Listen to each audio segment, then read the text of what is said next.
Hai guys, pasti kamu tahu pesan suara WhatsApp kan? Atau biasa disebut voice note. Dan pasti kamu jengkel kalau suaranya nggak jelas ngomong apa di voice note itu. Sini ge, aku punya cara bagus biar kamu tahu apa yang diomongin temenmu di voice note.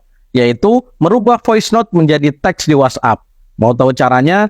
Ayo disimak. Pertama kamu buka Play Store dan install aplikasinya guys, namanya Transcriber for WhatsApp. Jika sudah kamu aktifkan aplikasinya guys, kemudian kamu buka voice note di WhatsApp dari temenmu yang ingin kamu ambil teksnya guys. Klik tahan voice note-nya, lalu kamu klik titik 3 di pojok kanan atas WhatsApp, kemudian kamu pilih menu bagikan. Setelah muncul menu seperti ini, kamu cari aplikasi yang tadi kita install guys, namanya Transcriber. Kalau muncul halaman seperti ini, kamu klik OK aja guys. Maka otomatis aplikasi ini akan mengkonvert voice note-mu menjadi teks atau mengeluarkan semua teks dari voice note-nya guys. Gimana? Gampang kan guys?